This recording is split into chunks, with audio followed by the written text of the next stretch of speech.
तो 7 अक्टूबर ये तारीख इजराइल के लिए ठीक वैसे ही है जैसे अमेरिका के लिए 9/11, भारत के लिए 26/11। और भारत ने तो कई ऐसे दंश झेले हैं।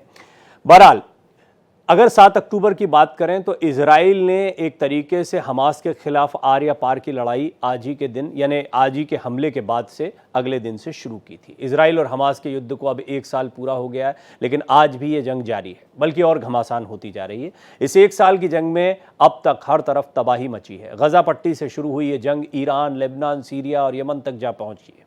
गजा पट्टी के रास्ते इजराइल में घुसकर हमास के लड़ाकों का कत्लेआम मचाना, हजारों लोगों की हत्या और करीब 250 लोगों को बंधक बनाने की घटना पिछले साल आज ही के दिन यानी 7 अक्टूबर को हुई थी।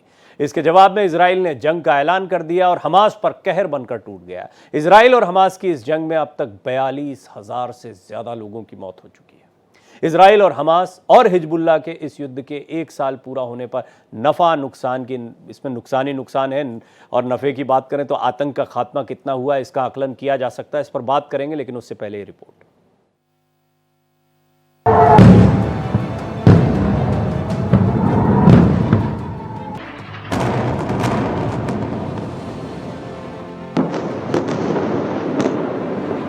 इजराइल और हमास की जंग को 1 साल पूरा हो गया है। हमास से जंग के 1 साल में गाजा लगभग उजड़ गया है। साथ ही साथ लेबनान में भारी तबाही मची है। इजराइल और ईरान में भी टक्कर जारी है।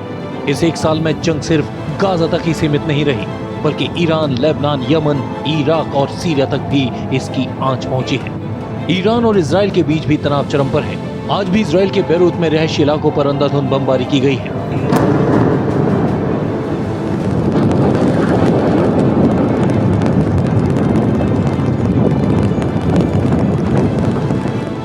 पिछले 1 साल में गाजा पट्टी में हमास के 40,000 से ज्यादा ठिकानों पर बमबारी की गई है और हमास की 4,700 सुरंगों और 1,000 रॉकेट लॉन्चर साइट्स को तबाह किया गया है। 7 अक्टूबर से शुरू हुई इस जंग में 1 साल में गाजा पट्टी में लगभग 42,000 फिलिस्तीनियों की मौत हो चुकी है। इसके साथ ही लेबनान में 800 से ज्यादा आतंकियों को मारा जा चुका है। लेबनान में 6,000 से ज्यादा जमीनी ठिकानों को तबाह कर दिया गया है। आपको बता दें कि हमास के लड़ाकों ने पिछले साल 7 अक्टूबर को इजराइल में घुसकर 1200 नागरिकों की हत्या कर दी थी। 250 लोगों को बंधक बना लिया गया था। अब भी 100 से ज्यादा बंधक हमास के कब्जे में हैं। Bureau report, Bharat express.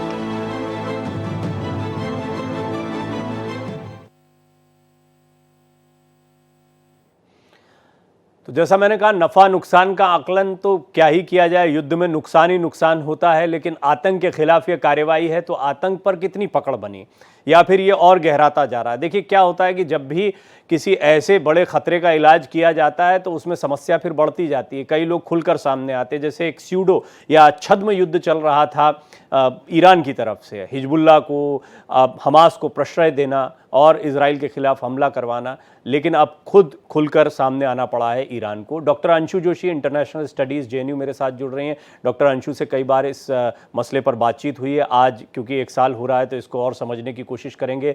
साथ ही साथ में मेरे साथ मेजर जनरल राजन कोचर जी रक्षा विशेषज्ञ के तौर पर जुड़ रहे हैं। मेजर जनरल कोचर, आपका भी बहुत बहुत स्वागत है। अंशु जी, आपका स्वागत है। साथ ही साथ सुरेश गोयल साहब जो कि पूर्व राजनयिक हैं, वो भी मेरे साथ जुड़ रहे हैं। आप सभी मेहमानों का मैं स्वागत करता हूं।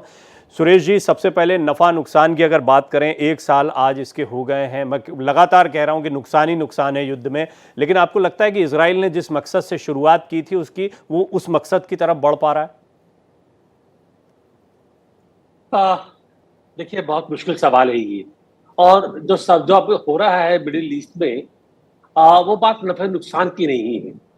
वो बात ये है कि इजराइल का एंड गेम क्या है और जिस मकसद से शुरू हुआ था, और उसमें साफ साफ बात ये है कि हमास ने पहले वहां पर अटैक किया था, तो हमास का ऑब्जेक्टिव क्या था और क्या वो ऑब्जेक्टिव अचीव करने में सफल रहे हैं या नहीं रहे जी। तो अगर मैंने दोनों नजर से देखूं तो मैं ये कहूंगा कि मिडिल ईस्ट में जो अभी चल रहा है वो पहले जो 1911 में जब बेल्फोर डिक्लेरेशन साइन हुई थी, उसके बाद जब वहां पर इजराइल का इसकी स्थापना हुई 1948-49 में, साल का मैं थोड़ा सा भूल सकता हूँ, तो उसके बाद में जो वहां पर उम्मीद थी कि एक वहां की पॉलिटिक्स स्टेबलाइज करेगी, वो नहीं हो पाई है। मिसकैलकुलेटेड स्टेप्स लिए गए उस टाइम पर या जो किया गया, उसका अभी तक एक कंटिन्यूएशन चल रहा है। और ये जो जैसा हो रहा है, मुझको नहीं लगता कि कोई भी साइड या कोई भी पक्ष इसको खत्म करने के लिए कोशिश कर रहा है या उनकी इंटेंशन ही खत्म किया जाए। जी सभी दोनों तरफ बोल रहे हैं, इजराइल भी और हमास। क्योंकि मैं बात पैलेस्टाइन की करूंगा, फिलिस्तीन जी ईरान बाद में आया है सीन के ऊपर। तो हमास हो या हिजबुल्लाह हो या जो भी हो, सब कह ये रहे हैं कि वो शांति चाहिए। लेकिन शांति नहीं चाहिए, उनको चाहिए ये कि जो दूसरी साइड है वो पूरी तरह से सरेंडर कर दे, ताकि उनका एक झुकाव रहे, ऊपर ऊपर ऊपर की तरफ हाथ रहे। तो ये जो है, इस तरह से वहां पर ये काम चलेगा नहीं। तो जो लग रहा है मेरे को, मैं बड़ा पेसिमिस्टिक साउंड करूंगा यहाँ पर, निराशावादी एकदम, लेकिन मुझको नहीं लगता कि अगले कुछ समय में भी, महीनों की बात भी कर सकते हैं, कि और कोई उम्मीद है कि यहाँ पर बदलाव आएगा या शांति की बात कर सकते हैं। जी जब तक दोनों में एक दूसरे को बिल्कुल खत्म कर देने की भावना रहेगी, मैं नहीं समझता हूं कि कोई चेंज आएगा। जी जी चलिए, आपने जो बात कही वो इसलिए और ज़्यादा समझने जैसी, इसको और डिटेल में समझेंगे कि जैसे वेस्ट बैंक और गज़ा में एक फ़र्क आया। वेस्ट बैंक जो है बहुत हद तक पकड़ में आ गया था, तो इजराइल को बहुत ज़्यादा दिक्कत नहीं होती थी वहाँ से। अब गज़ा जो है वो उनके लिए परेशानी का सबब था, और गज़ा पर जो हमला हुआ वो हमास के आतंकी हमले के बाद में हुआ है। लेकिन फिर लेबनान, हिजबुल्लाह उनका पुराना दुश्मन है, ऐसा नहीं कि कोई नई उनकी दुश्मनी रही हो। डॉक्टर अंशु, मैं आपके पास आता हूं, लेकिन उससे पहले मेजर जनरल कोचर के पास, क्योंकि मेरी आपकी बड़ी लंबी इस पर चर्चा हुई तो मुझे कुछ पॉइंट्स आपके पता है। मेजर जनरल कोचर, मुझे ये बताएं कि अपर हैंड जो अभी गोयल साहब ने बोला वो बहुत महत्वपूर्ण बात है, बट अपर हैंड मिल गया है इजराइल को। क्या वो सचमुच में ऐसे हालात में जा रहा है कि लेबनान पर और साथ ही साथ में गजा पट्टी पर, यहाँ ये फिलिस्तीन का जितना भी इलाका, उस पर थोड़ी ताकत बढ़ा रहा है, और ईरान को यही विचलित कर रहा है, यही परेशान कर रहा है। लेकिन इजराइल अब सोच रहा है कि इसको एक तरीके से आर या पार की लड़ाई बनाया जाए। आपका जो प्रश्न का उत्तर है, मैं इसको 3 पार्ट्स में, एक डिफेंस एनालिस्ट की तरह मैं इसको समझाने की कोशिश करूंगा।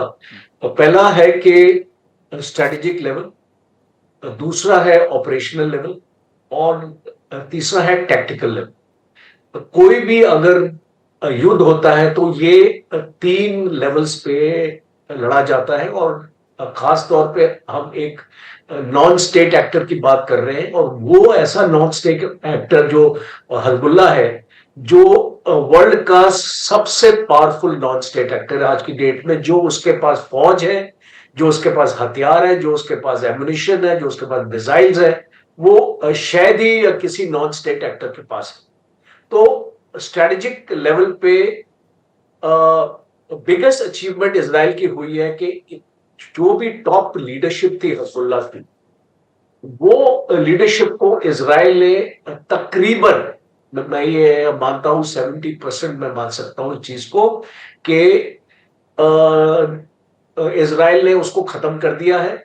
और जो एक कम्युनिकेशन सिस्टम होना चाहिए था आपस में फ्रॉम द स्ट्रेटेजिक लेवल, एक कम्युनिकेशन ऑपरेशनल लेवल पे फ्लो करता है, उसके बाद टैक्टिकल लेवल पे फ्लो करता है, उस कॉम्बिनेशन को डिसरप्ट कर दिया, और एक टेररिस्ट के अंदर एक सोच पैदा कर दी कि हमको अपने आप को बचाना है।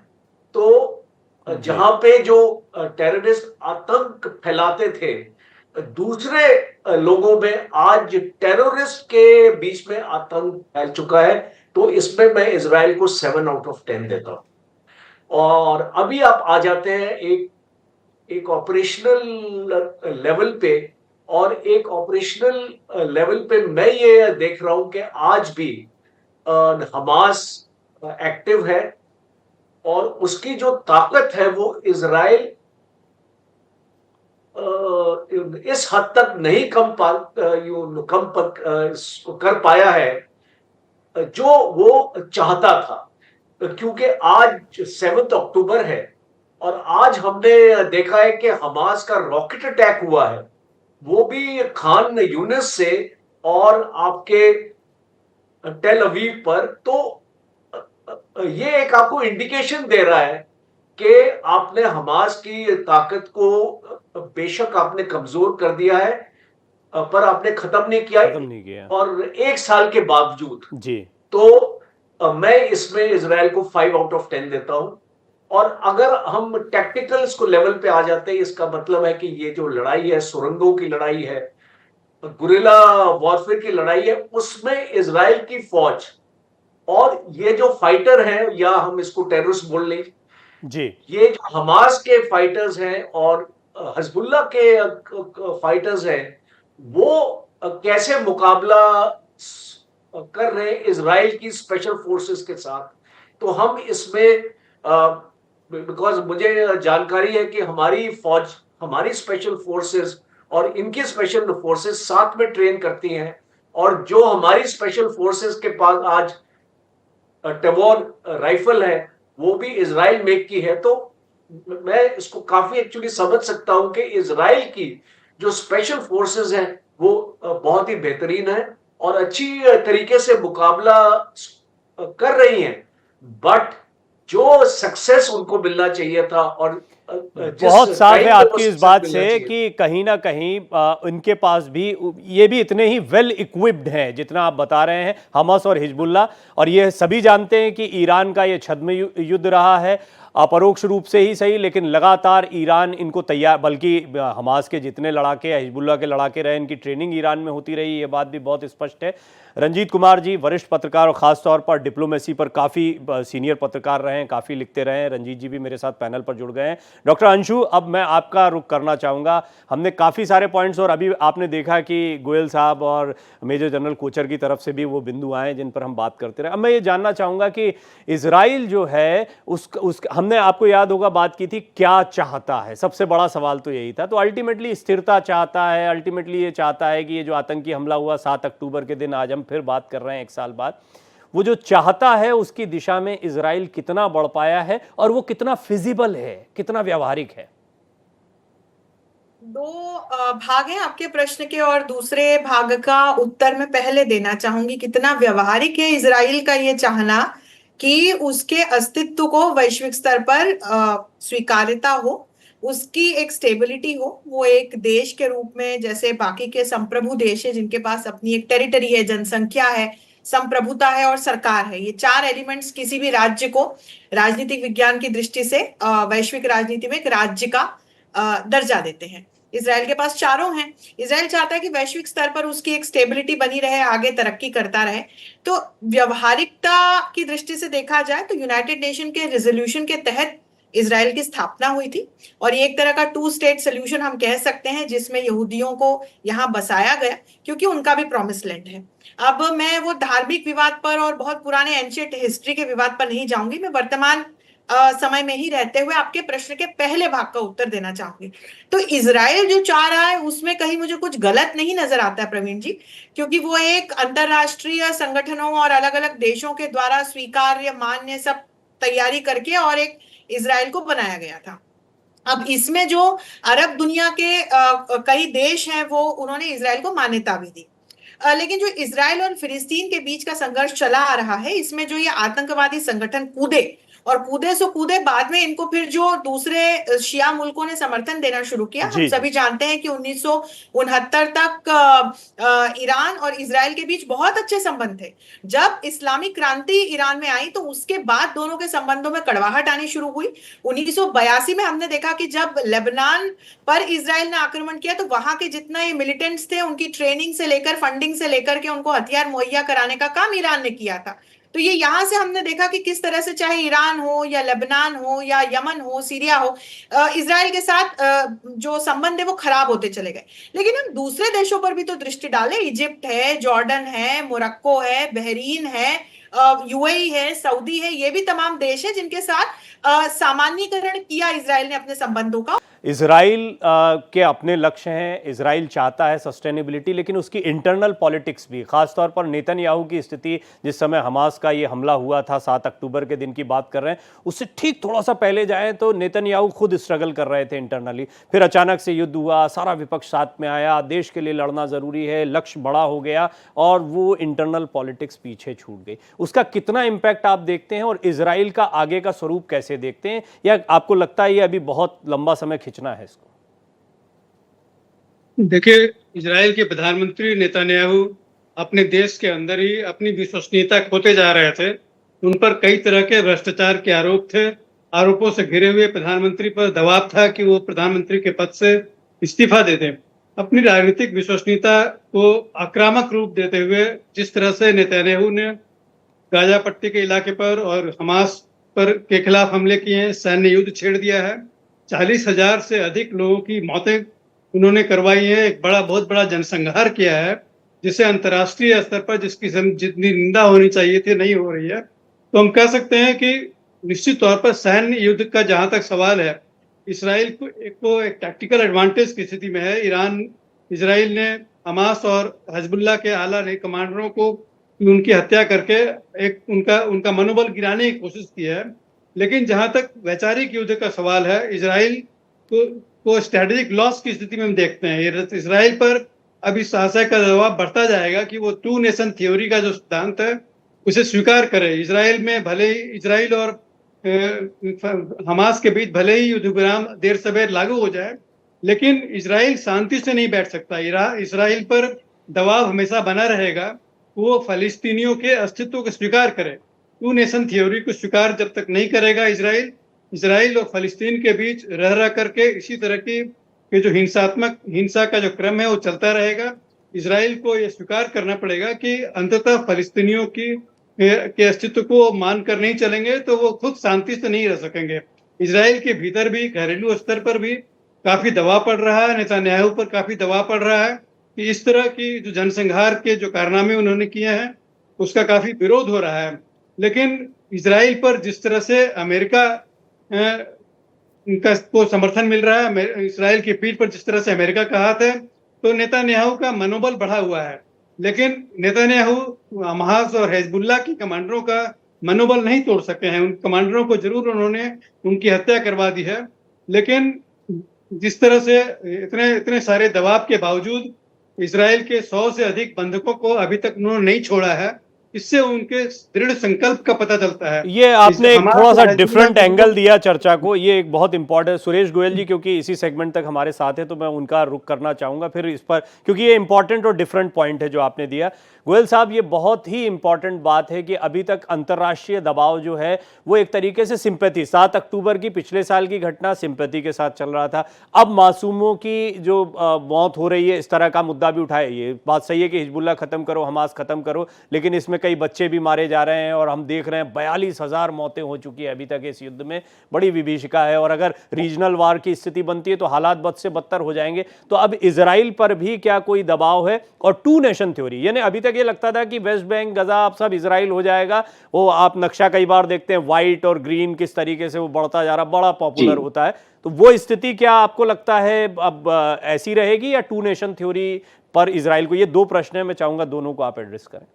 जी देखिए, जहां तक दबाव की बात है, दबाव इजराइल के ऊपर बन रहा है, लेकिन वो दबाव इजराइल को अपनी पॉलिसी को चेंज करने में, मैं खासतौर पर पॉलिसी की बात कर रहा हूँ कि जो युद्ध चल रहा है इस टाइम पर, कि उसकी दबाव की वजह से क्या इजराइल अपना रुख बदलेगा, उसकी उम्मीद मेरे को बहुत कम लगती है। अगर मैं कंट्रीज की बात करूँ, आप ये देखिए यूएसए में बाइडेन, उनके एंथनी ब्लिंकन बोलते रहते हैं, लेकिन साथ साथ ये बोलते हैं कि हम इजराइल के सेल्फ डिफेंस में हम उसके साथ हैं। अब सेल्फ डिफेंस क्या है, तो वो तो जो डेफिनेशन है वो अमेरिका ही बताएगा वो ये। तो मुझको नहीं लगता कि उसकी वजह से दबाव बनेगा इजराइल के ऊपर। एक कंट्री फ्रांस है देखो, जिन्होंने कहा है कि उसकी इजराइल की आर्म सप्लाई को बंद कर देना चाहिए। लेकिन वो जो दबाव है मेरे ख्याल है वो ह्यूमैनिटेरियन सिचुएशन के अलावा, जो मिडिल ईस्ट में लेबनान है, जो फ्रांस का अपना इन्फ्लुएंस है, जो उनका प्रभाव है, उसकी वजह से ज्यादा है ये। आपने देखा होगा कि फ्रांस के ये बयान ज्यादातर जब हिजबुल्लाह के ऊपर अटैक शुरू हो गए हैं, उसके बाद ये आने शुरू हो गए हैं, तो उसमें फ्रांस और लेबनान का जो एक एंगल है जी वो ज्यादा प्रभावशाली है। एक तो चीज ये है। दूसरी चीज ये है कि, सॉरी, आपने क्या कहा था दूसरा सवाल? दोबारा कहिए टू एक नेशन बार। थ्योरी जो रंजीत जी ने जहां पर छोड़ी थी कि क्या हाँ, आपको जी, लगता है जी, गजा, जी, हाँ, वेस्ट बैंक ये सब एक ही हो जाएगा या जी, दो जी, टू नेशन थ्योरी पर जी, उसको जी। रहना पड़ेगा? जी देखिए, ऐसा है कि अल्टीमेटली अगर देखा जाए तो बात जाहिर है कि पैलेस्टीनियंस के लिए भी कोई ना कोई एक स्टेट तो चाहिए ही। वो कहाँ जाएंगे? वो ना जॉर्डन जा सकते हैं, ना बहराइन जा सकते हैं, ना कतार में। कहीं भी वो शायद जाना चाहे भी तो उनके लिए भी एक पहले से ही प्रॉब्लम रोक होती लगा है रखी है, माइग्रेशन आने ही की। नहीं देते उनको। वो नहीं हो पाएगा। जी जी तो पैलेस्टीनियन स्टेट तो चाहिए ही। कहीं ना कहीं जाकर के इजराइल को पैलेस्टीन स्टेट को एक्सेप्ट करना पड़ेगा। अभी तक उनका विचार जो है पैलेस्टीन का, वो खाली वेस्ट बैंक का है। गाजा को वो नहीं समझते कि गाजा पैलेस्टीन स्टेट का हिस्सा बनेगा ये। लेकिन वेस्ट बैंक में भी ज्यादातर काफी इलीगल सेटलमेंट हो चुके हैं कि, और इसके बाद तो ये कहा जाता है कि Israel is not prepare to accept. Major general Kochar, एक क्योंकि सवाल सीधा आपके कार्य से जुड़ा हुआ है, आपके अनुभव से जुड़ा हुआ है, इसलिए 26, जैसा मैंने कहा कि 9/11 अमेरिका के लिए, 7 अक्टूबर अब इजराइल के लिए वैसा हो गया, 26/11, और हमारे पास तो कई ऐसे ऐसे दंश हैं कि एक लंबी फहरिस्त है हमारे पास, फिर भी 26/11 को आप मान लीजिए एक बड़ा हमला था, आतंकी हमला था। ये सब हम देखते हैं कि अमेरिका पर जब हमला हुआ तो घुस गए पाकिस्तान में, सबको ख़त्म करने का बीड़ा सा उठा लिया, अफगानिस्तान को बिल्कुल पूरी तरह से बमों से पाट दिया गया। ऐसे ही हम देख रहे हैं कि इजराइल जो है वो किस तरीके से हमला कर रहा है। आतंक के खिलाफ हमारी कार्रवाई को आप कैसे देखते हैं, और उस पर अंतर्राष्ट्रीय समुदाय का जो बार बार दबाव आता है, वहाँ मानवाधिकार की बात, इस जरा विरोधाभास को थोड़ा सा बताइए आप मुझे, आप इस पर क्या विचार आपके हैं वो भी रखिए।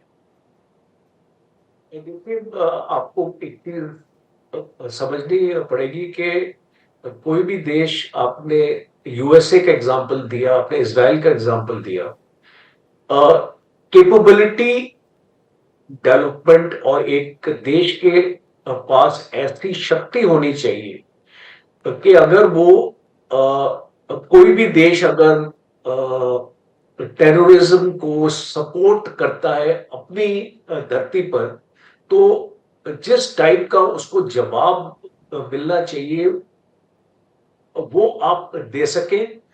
और अगर उसके बाद एक युद्ध अगर छिड़ जाता है इसके ऊपर, तो उस युद्ध का भी आपके पास एक ऐसी मजबूत फौज होनी चाहिए जो इस युद्ध को नजर इंजाम तक और अपने एक लॉजिकल एंड तक लेके जाए। अब आपने देखा कि इजराइल एक बहुत ही छोटा देश है, 22,000 किलोमीटर पूरे एरिया में समाया हुआ है, और तकरीबन 99 लाख उसकी पॉपुलेशन।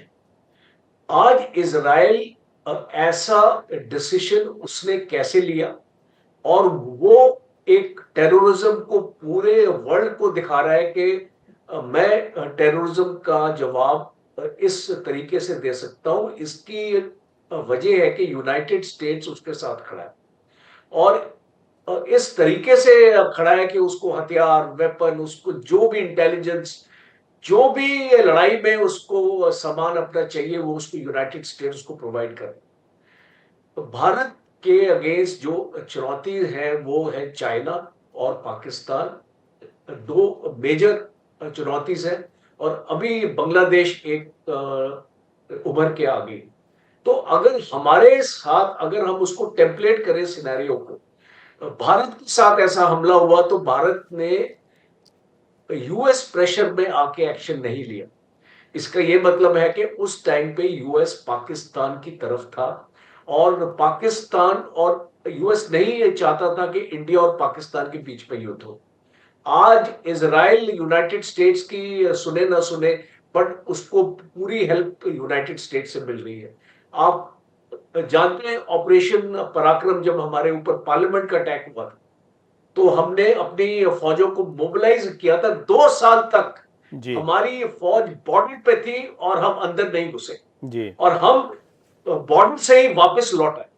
तो ये एक आपको एग्जाम्पल मैंने आपको दिया है कि ये एग्जाम्पल है कि जब आपके पास जो इंटरनेशनल प्रेशर अगर आप उसको झेल नहीं सकते हैं, या अगर आपके पास इतना आपका दबाव होता है और आपकी लीडरशिप वीक होती है और आपकी फौज आपको बोलती है कि शायद हमारे पास इतनी कैपेबिलिटी नहीं है कि हम इस लड़ाई को, इसको युद्ध को आगे लेके जाएं, तो आपके सामने ये नतीजा आता है। आज चाइना के अगेंस्ट जो सिचुएशन है और जिस तरीके से वहां पे फौजें उसको डिप्लॉयड है, और कल अगर लड़ाई होती है तो हम टू फ्रंट वॉर की बात करते हैं। आज आपने एयर चीफ को कल आपने सुना कि 42 स्क्वाड्रन हमको चाहिए, हमारे पास 31 या 32 स्क्वाड्रन है, और ये जो गैप है स्क्वाड्रन्स की, हमको एटलीस्ट 8 से 10 साल लगेंगे इस गैप को पूरा करने के लिए। और अगर हमारे एक टू फ्रंट लड़ाई होती है तो शायद हम जो भी हमारे पास है हम उसी के साथ ठीक, लड़ेंगे। इसमें दो चीजें और हमारे पास दो, इतना नहीं है कि हम इसको समराइज ऐसे कर सकते हैं। एक तो कैपेबिलिटीज उस लेवल पर, दूसरा इंटरनेशनल प्रेशर, और उसमें भी अमेरिका का साथ।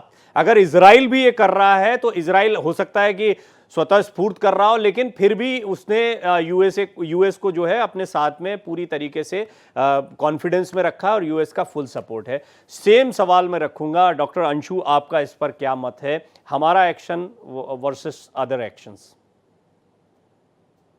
देखिए, भारत ने बड़े दशकों तक और दशकों से स्टेट स्पॉन्सर्ड टेररिज्म का दंश झेला है, और जब हम इन हमलों पर वैश्विक मंच पर जाकर बात करने का प्रयास करते थे, दुनिया को समझाने का प्रयास करते थे कि देखिए किस तरह के आतंकवादी हमले हमारे यहाँ किए जा रहे हैं और आतंकवाद के खिलाफ सभी को मिलकर एक लड़ाई लड़नी चाहिए, तो ये हमारी एक लिबरल कंस्ट्रक्टिविस्ट अप्रोच थी, हम सहायता मांगते थे। तो तब दुनिया को ये समझ में नहीं आया, और जब 9/11 हुआ तब अमेरिका को आतंकवाद का दंश समझ में आया, और तब ये एक ग्लोबल वॉर अगेंस्ट टेररिज्म की घोषणा की गई, जिसमें फिर भारत अमेरिका ने बायलैटरली और मल्टीलैटरली फिर अलग अलग संगठनों के माध्यम से अलग अलग इस प्रकार के अलायंसेस बनाए गए, जिसके माध्यम से आतंकवाद के खिलाफ लड़ाई शुरू की। लेकिन जब भारत की राष्ट्रीय सुरक्षा की दृष्टि से और भारत के जब हम अपनी राष्ट्रीय तैयारी की दृष्टि से या जवाब देने की दृष्टि से देखते हैं, तो पिछले कुछ वर्षों में हमने देखा कि भारत का स्वभाव एक देश के रूप में या हमारी फॉरेन पॉलिसी में बदलता हुआ नजर आया। हम आक्रामक देश तो आज भी नहीं है, लेकिन हमारा सीधा साफ सा कहना यह है कि किसी भी प्रकार के आतंकवाद को हम अपनी राष्ट्रीय सुरक्षा पे बर्दाश्त नहीं करेंगे, और इसके लिए हम अपने सशस्त्र सेना बल का जितना भी धन्यवाद करें वो कम है, क्योंकि हम जब चैन की नींद सो रहे होते हैं तो हमारे सीमा के प्रहरी हमारी रक्षा कर रहे होते हैं। इसमें भारत ने तकनीक का एक नया आयाम जोड़ा, अलग अलग देशों के साथ, चाहे इजराइल हो, यूएस हो, रशिया हो, इररिस्पेक्टिव ऑफ उनकी आइडियोलॉजी, हमने इन देशों के साथ अपने बायलैटरल्स पिछले कुछ सालों में मजबूत किए, और अलग अलग प्रकार के सैन्य समझौते करके हमने अपने आप को सैन्य इक्विपमेंट की दृष्टि से, टेक्नोलॉजी की दृष्टि से सैन्य क्षेत्र में मजबूत बनाया।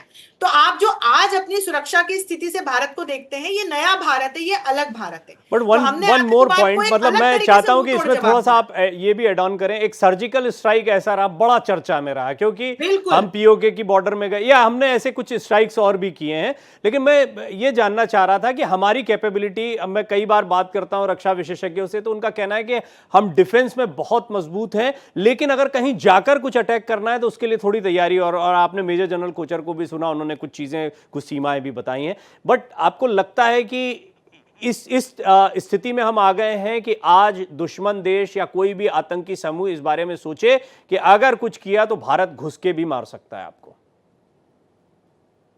भारत घुस के तो मारेगा ही मारेगा। जो अंतरराष्ट्रीय समर्थन भारत को प्राप्त है, और ये सिर्फ खोखली नारेबाजी या बातें नहीं है, जिस प्रकार से हमें एक तरफ अमेरिका से सहायता मिल रही है, हम कोलैबोरेट कर रहे हैं डिफेंस के क्षेत्र में, को प्रोडक्शन के दिशा में आगे बढ़ रहे हैं, हमको टेक्नोलॉजी मिल रही है। सबसे महत्वपूर्ण, पहले हमें रशिया या अमेरिका जैसे देशों से तकनीक नहीं मिलती थी, और मेजर जनरल कोचर इस बात पर मेरा समर्थन करेंगे कि पहले हमें सिर्फ इक्विपमेंट मिलते थे, अब हम टेक्नोलॉजी ले रहे हैं, हम कह रहे हैं वील मेक इन इंडिया, हम अपने देश में बनाएंगे, आप हमको तकनीक दीजिए। ये भारत के बढ़ते कद को हम देख सकते हैं कि कैसे वैश्विक परिदृश्य पे जब हमारी स्थितियां बदली हैं, फॉरेन पॉलिसी में जो एक बदलाव हुआ है, उसकी वजह से हमारी आज राष्ट्रीय सुरक्षा की स्थिति भी बहुत मजबूत हुई है, और निश्चित तौर पर एक क्वांटम जंप हम लेते जा रहे हैं। तो जिस गैप की मेजर जनरल कोचर बात कर रहे हैं, वो गैप भी मुझे आशा है कि बहुत जल्द हम दूर कर लें। हाँ एग्जैक्टली, मैं इसी पॉइंट पे कि वो जो गैप है ना वो एक थोड़ा कसक जैसा दिखाई दिया है। हालांकि वो बहुत बड़ा मसला है और उस पर बहुत ज़्यादा काम करने की ज़रूरत है। रंजीत जी, मैं चाहूँगा इसी पॉइंट को आप आगे बढ़ाएं, साथ ही साथ में एक छोटी सी चीज़, क्योंकि आप इन मामलों पर काफ़ी लिखते रहे हैं, तो थोड़ा सा हमें ये भी बताएं कि हम ये भी जानते हैं, लोगों को ऐसा लगता है कि इजराइल का मतलब है कि उसके अंदर फ़िलिस्तीनी रहते ही नहीं होंगे, मुस्लिम रहते ही नहीं होंगे, यहूदी, जबकि कई फ़िलिस्तीनी हैं जो इजराइल को अपना देश मान चुके हैं और ऐसे करके वहाँ पर आबादी सेटल हुई है। जब आप उस जगह को जानते हैं तो धीरे धीरे इजराइल ये चाहता है कि एक राष्ट्र की तरह से चले, वहां पर जितने भी लोग, ऐसा नहीं कि लोग खत्म कर दिए जाएंगे, भगा दिए जाएंगे। भारत का सबक क्या है इजराइल वाले केस स्टडी से?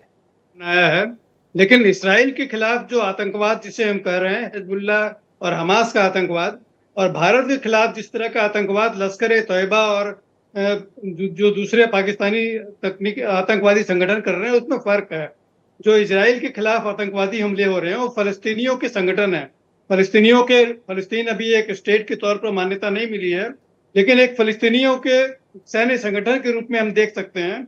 और जब तक फलस्तीनियों को एक स्वतंत्र देश के तौर पर मान्यता नहीं मिलती, उन्हें अपना एक स्वतंत्र देश नहीं मिलता, तब तक उनके नाम पर जो वहां पर तनाव का माहौल बना हुआ है वो बना रहेगा।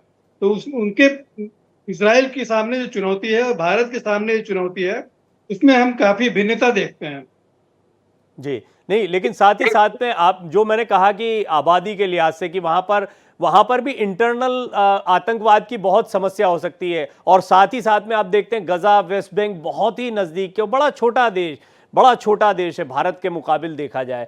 आतंकवाद पर वैश्विक रूप से एक मैसेज देने की कोशिश इजराइल कर रहा है, उसमें कितना कामयाब हो रहा है और क्या इसी तरह आतंक पर कार्रवाई हो सकती है, इसका आप समर्थन करते हैं?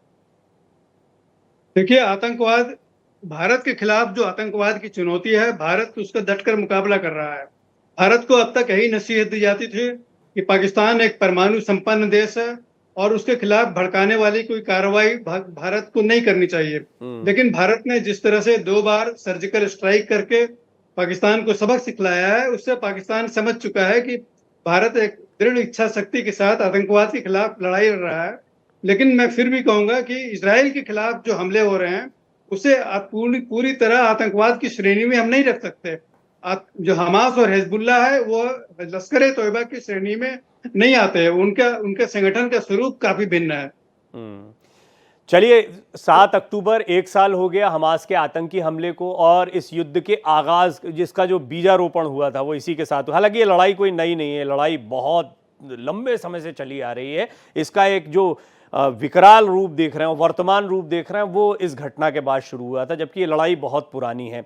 अब ये लड़ाई कोई अपॉर्चुनिटी बनी या ये लड़ाई एक आर पार की लड़ाई के लिए बनी? इसमें अमेरिका की आंतरिक राजनीति, वहाँ पर चुनाव होने वाले, वो कितनी हावी है, अमेरिका का सपोर्ट कितना हावी है, ईरान अमेरिका के संबंध कितने हावी, बहुत सारे पहलू आते हैं। मेजर जनरल कोचर, एक एक करके अब हम क्लोजिंग कमेंट की तरफ बढ़ेंगे, तो मैं जानना चाहूँगा कि अल्टीमेटली आप कहाँ पर इस युद्ध को देखते हैं और आपको कितना लगता है कि अंतर्राष्ट्रीय स्तर पर अमेरिका ईरान के संबंध हो, अमेरिका का अपना चुनाव हो, वहाँ पर राष्ट्रपति यदि बदलते हैं, यही रहते हैं, कितना असर पड़ने वाला है अंतर्राष्ट्रीय उठा पटक का इस युद्ध पर? यह आपको लगता है कि इजराइल बिल्कुल ऑटोनॉमस चल रहा है, वो मदद जरूर ले रहा है जहां तक मिल रही है, लेकिन वो करेगा अपने मन की, इतनी ताकत है?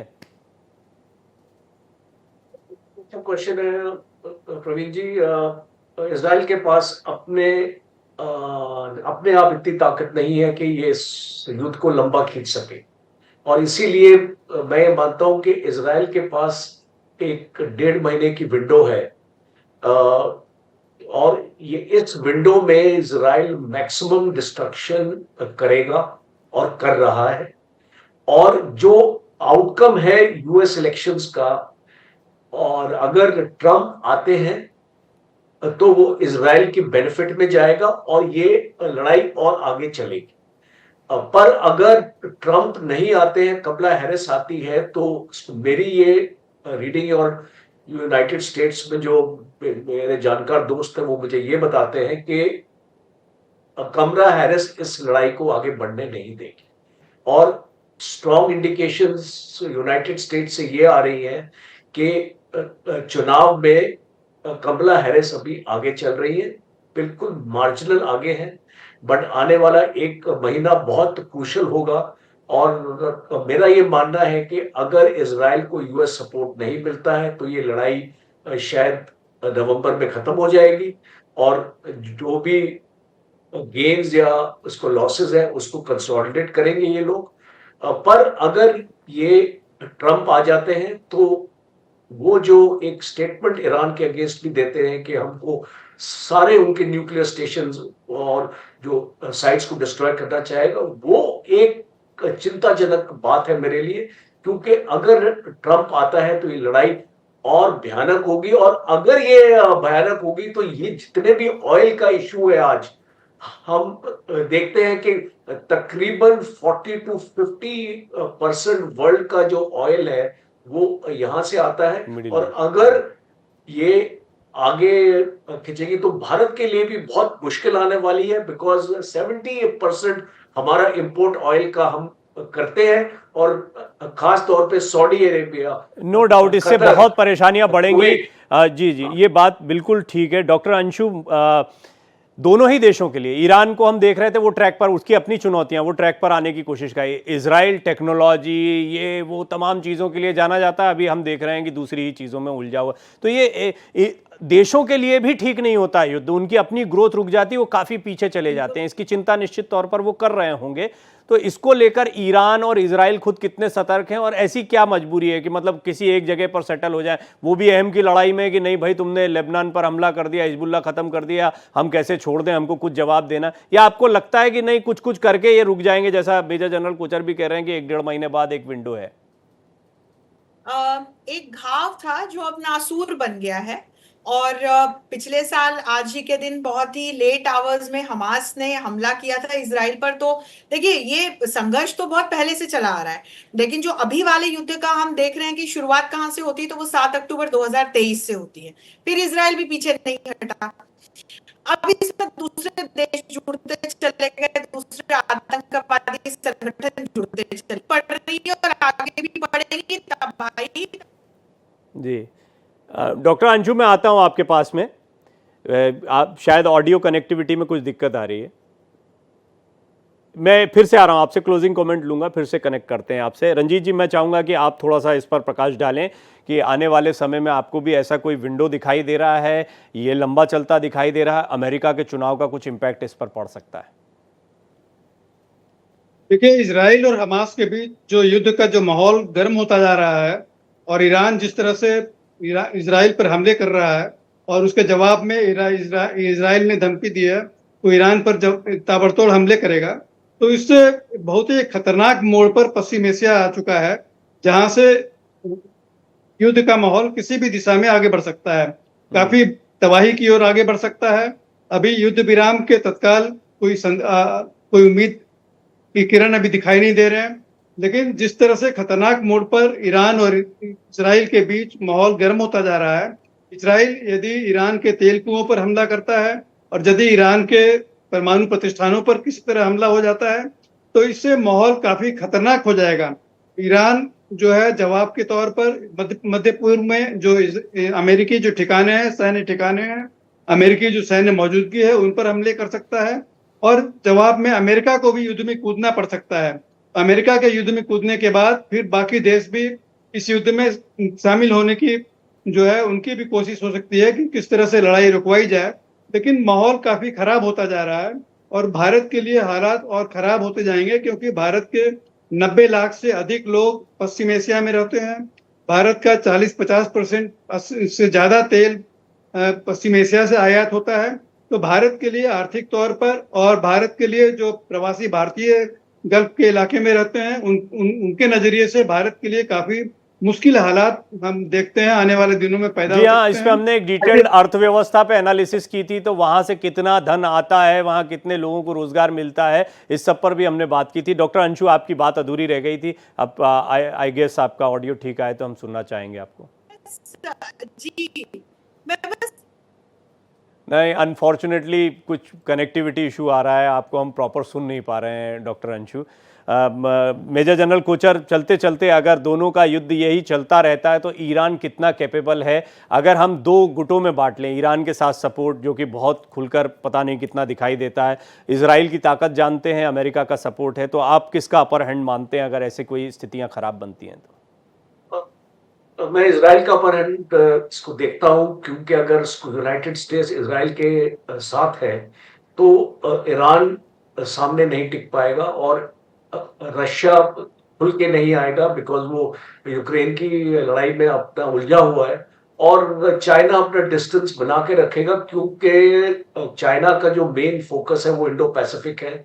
और अगर चाइना इस लड़ाई में घुस जाता है तो वो चाइना के लिए बहुत ही डेंजरस होगा। हालांकि आज तक दुनिया में जितने भी युद्ध हुए हैं उससे कुछ निकल कर नहीं आया, तबाही तबाही तबाही, और एक बार फिर घूम फिर के स्थितियां वही। दुनिया के बड़े बड़े युद्धों का इतिहास उठाकर देख लीजिए, उसमें आंतरिक राजनीति, नेतृत्व उस वक्त किन लोगों का चल रहा है, किन लोगों की सोच है, वो बहुत मायने रखती है। और लॉन्ग टर्म के इश्यूज भी होते हैं, ऐसा भी नहीं है, क्योंकि इजराइल ने धीरे धीरे अपने इलाके को, अपने क्षेत्र को बढ़ाया है।